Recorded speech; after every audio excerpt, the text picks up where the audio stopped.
Over de hele wereld stijgt de zeespiegel. Ook de Waddenzee stijgt langzaam mee. Het veranderende klimaat wordt gezien als de belangrijkste oorzaak.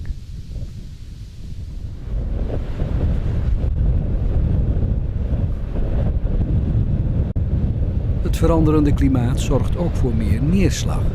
Het is hard werken om al het regenwater kwijt te raken aan de Waddenzee.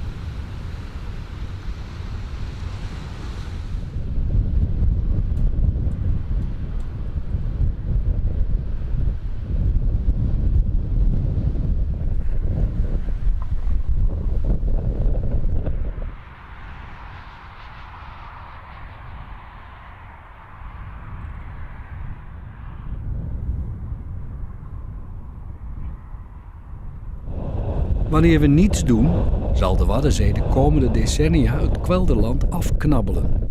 Zoals hier bij Wierum.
Rijsdammen helpen om de huidige kwelders in stand te houden.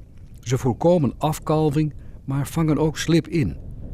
Kwelders kunnen meegroeien met de zeespiegelstijging.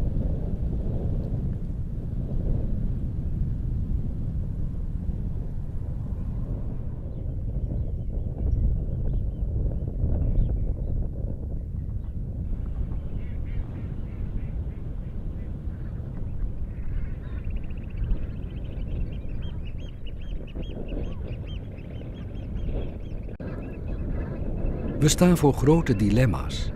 Als we niets doen, dan zullen kwelders en zomerpolders kopje ondergaan. Daarom werken we aan verkweldering. Zomerpolders komen weer rechtstreeks in contact met de Waddenzee. Elke keer neemt de Waddenzee bij vloed slib mee naar de kwelders. Zo groeien de kwelders beetje bij beetje aan. Een natuurlijke manier om de kwelders te behouden voor de toekomst. Of het voldoende is? Dat weten we pas over tientallen jaren.